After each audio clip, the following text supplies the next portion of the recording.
Vous présentez par Eric Mbago. Bonjour, évaluation des déclarations de Nairobi. Les membres de l'ex-M23 pas décidés à venir à Kinshasa pour cet exercice. Ils exigent d'abord la publication de la liste de leurs membres qui sont amnistiés. Ils demandent aussi que les discussions se focalisent sur toutes les clauses de la déclaration de Nairobi. René Abandi est l'ex-coordinateur du mécanisme de suivi côté M23. J'ai écrit en tant que coordinateur à notre coordinateur pour le compte gouvernement, M. François Mwamba, ainsi qu'au secrétaire général, au secrétaire exécutif de la conférence des pays de Grand Lac, en leur expliquant un certain nombre de choses, parce qu'il y a des éléments importants, notamment les membres de mon bureau de la coordination qui devraient être amnistiés, il y a des éléments de sécurité physique et juridique, on devait se convenir sur une série de choses, il y a la mise sur pied des structures de mise en œuvre. On ne peut pas sortir du contexte de déclaration de Nairobi et prétendre vouloir le mettre en œuvre. René Abandi, l'ex-coordinateur du mécanisme de suivi de l'accord cadre d'Addis Abeba côté M23. J'ai devant traqué par les FARDC dans la province du Katanga, ce chef Maïmaï vit toujours caché avec certains de ses lieutenants dans les forêts du territoire de Poueto. Selon le commandant de la deuxième zone de défense, ce chef de milice bénéficie de la complicité de certains habitants de Poueto. Général-major Jean-Claude Kifoy. Il est toujours en cavale, il est dans son milieu avec le soutien de certaines personnes originaires de son territoire. C'est un peu difficile, on n'a pas encore mis la main sur lui. Il est toujours en cavale, on le cherche. C'est dans la forêt. Lui connaît mieux des villages, tout ça, il est en errance, ce programme. On continue à le poursuivre. Donc, il nous donne des indices. Mais le secteur est vaste. Imaginez en forêt. Il nous donne des indices, parfois nous allons, il n'est plus là, et tout ça, nous continuons. Parce que si vous prenez, vous voyez là, ça aura une tâche difficile, mais on continue toujours la trace. L'essentiel, on est qu'on a commencé déjà à diminuer sa capacité militaire, avec tout ce qu'on est en train d'arrêter et les armes qu'on est en train de récupérer. C'est quand même bon. Le général-major Jean-Claude Kifoy, commandant de la deuxième zone de défense qui comprend les provinces du Katanga, du Kasaï oriental et du Kasaï occidental. Élections RDC, toutes les dates sont connues. La CENI a publié hier le calendrier global des élections. Plusieurs dates ont été communiquées, mais on devra retenir la date du 27 novembre 2016. C'est le jour du vote de l'élection du président de la République et des députés nationaux. Suivez les dates importantes pour l'élection présidentielle législative avec le rapporteur de la CENI, Jean-Pierre Kalamba. Du 27 octobre au 25 novembre, campagne électorale pour les élections présidentielles et législatives. Du 5 novembre au 14 novembre 2016, du 6 novembre au 20 novembre 2016, déploiement de matériel, documents électoraux dans les 280 sites de formation vers les centres de vote. Le 26 novembre 2016, installation du matériel et aménagement des bureaux de vote. Le 27 novembre 2016, jour de scrutin combiné présidentiel et législatif, ouverture des bureaux de vote et de dépouillement, déroulement du vote et de dépouillement. Le 7 décembre 2016, annonce des résultats provisoires de l'élection présidentielle par la Commission électorale nationale indépendante. Le 17 décembre 2016, publication des résultats définitifs de l'élection présidentielle. Le 20 décembre 2016, prestation de serment du président élu. Jean-Pierre Kalamba, le rapporteur de la CENI. Réaction après la publication du calendrier global par la CENI pour le Conseil du président de la République en charge des relations avec le Parlement et les institutions d'appui à la démocratie. Raphaël Loulou, le président de la République, fera face à ses engagements. Le président de la République est légaliste, voilà pourquoi nous sommes là, et les obligations qui sont celles du président de la République, il le fera, il respectera la Constitution, nous l'avons toujours dit. La CENI montre du doigt toutes les institutions pour que ce calendrier global soit respecté. Est-ce que toutes les institutions fusionnées sont prêtes? Toutes les institutions respecteront le calendrier. Mais vous avez suivi à la fin, la CENI a donné des contraintes. Lesquelles contraintes? oblige les uns les autres à s'activer pour que le calendrier soit respecté tel qu'il vient d'être publié aujourd'hui. Raphaël Loulou, le conseiller du président de la République, interrogé par Christian Loussakeno. Du côté de l'opposition, on se félicite du respect de la Constitution, mais on émet des doutes quant au respect des échéances, étant donné que les élections locales, municipales et urbaines précéderont les présidentielles et législatives. Jean-Lucien Bousset, président du CDER, le courant des démocrates rénovateurs.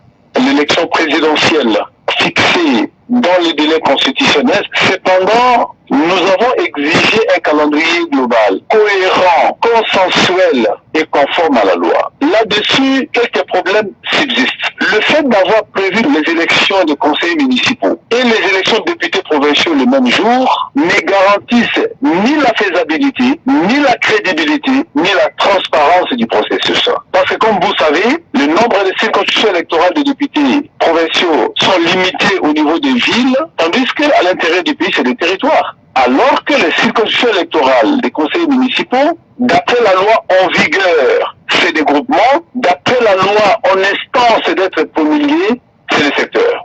Et donc vous aurez autant de circonscriptions électorales. Donc des vrais défis à relever.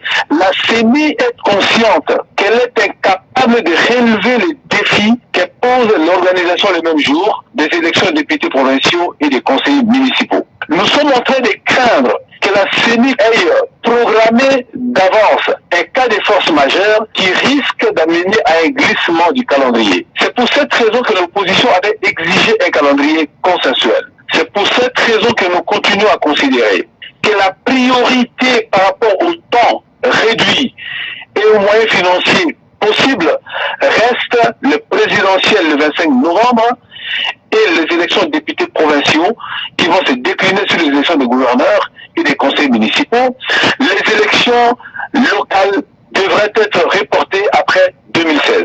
L'opposant Jean-Lucien Bousset, président du courant des démocrates et rénovateurs, le CDR. Après la publication du calendrier global, place à la réalisation des objectifs que la CENI s'est assignés, avis du représentant en RDC de l'Union européenne. Michel Dumont, satisfait de la publication de ce calendrier tant attendu. Nous avons demandé depuis longtemps la publication d'un calendrier, donc nous prenons évidemment note de cette publication.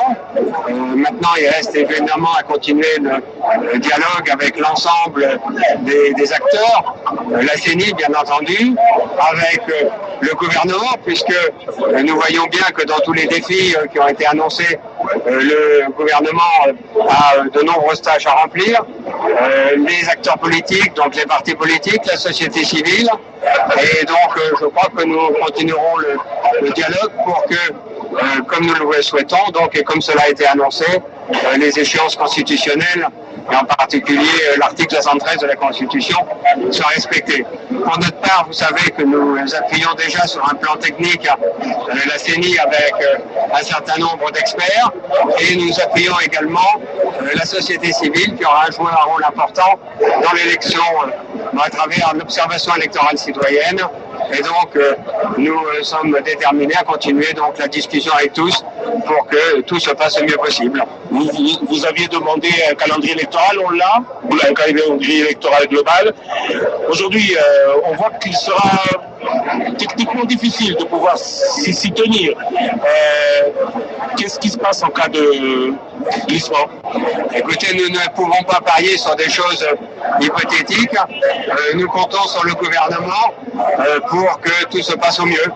Michel Dumont, le représentant de l'Union européenne, RDC, interrogé par Christian Loussakeno, l'Union européenne, justement, qui condamne la récente tentative d'assassinat du docteur Denis Mukwege, directeur de l'hôpital de Panzi, qui soigne les femmes et filles victimes de violences sexuelles. Dans un communiqué, l'UE met en garde les auteurs de ce climat d'insécurité autour du docteur Denis Mukwege. Pascal Kapalaï. Top Congo FM, ouverte sur le monde. Top Congo FM, l'information à chaque moment que l'actualité l'exige. Une nouvelle tentative d'assassinat du docteur Denis Mukwege, médecin directeur de l'hôpital de Panzi, au sud Kivu. L'Union européenne met en garde les auteurs de cette récente tentative. Dans un communiqué signé par 3 responsables européens, l'Union européenne réitère son soutien inconditionnel à l'hôpital de Panzi et au travail réalisé par ces médecins en faveur des femmes et enfants victimes des violences sexuelles. Aussi, dans le même communiqué, l'Union européenne souligne l'entière responsabilité du gouvernement congolais sur l'intégrité physique du docteur Denis Mukwege. Le communiqué signé par Federica Mogherini, haute représentante de l'Union européenne pour la politique extérieure et de sécurité commune, Neven Mimica, commissaire en charge de la coopération internationale et du développement, et Christos Stylianides, commissaire chargé de l'aide humanitaire. Contacté par votre radio, les sources de l'hôpital de Panzi ne confirment ni n'infirment cette information sur la récente tentative d'assassinat de Denis Mukwege. Top Congo FM, ouverte sur le monde. Top Congo FM, l'information à chaque moment que l'actualité l'exige. En dehors de la RDC, au moins 47 personnes ont été exécutées par les forces de sécurité burundaises suite à l'attaque d'un groupe armé dans la province de Chibitoke, selon l'organisation de défense des droits de l'homme Human Rights Watch. Dans un document publié jeudi, Human Rights Watch précise que ces exécutions sommaires de combattants qui s'étaient rendus ont été commises par les forces de sécurité burundaises. L'organisation demande une enquête indépendante sur ces faits survenus entre le 30 décembre et le 3 janvier. 88.4 Top Congo FM. Sport. Sport. Resté sélectionneur des Léopards de la RDC ou entraîneur de l'ASV Club, Jean-Florent Ibengue promet de faire un choix dans les prochaines semaines. Le technicien affirme à Top Congo FM que ces deux responsabilités commencent à peser sur ses épaules. Ibengue se donne un temps de réflexion avant de prendre une dernière décision. Ce sera soit avec Club, soit l'équipe nationale. Plus les deux, nous a-t-il dit. On l'écoute. Je peux pas faire les deux éternellement. Ad vitam aeternam, c'est pas possible. C'est très fatigant. Et à l'issue de cette CAN, je vais prendre du temps de repos. J'en ai vraiment besoin. Je vais prendre du temps de repos et puis je vais mûrir ma réflexion. Alors que votre club se prépare pour sa campagne africaine. Oui, mais le président sait déjà que je vais prendre du temps de repos. Ce qui est bien, c'est qu'on est toujours en contact avec le président de l'ASV Club. On travaille vraiment en osmose et quelle que soit la décision, on se regardera toujours les yeux dans les yeux. On a comme l'impression que vous tendez à abandonner votre club. Pas obligé. Pour l'instant, je vous dis, la personne qui me paye, c'est le club. Le club n'est pas en retard sur le paiement.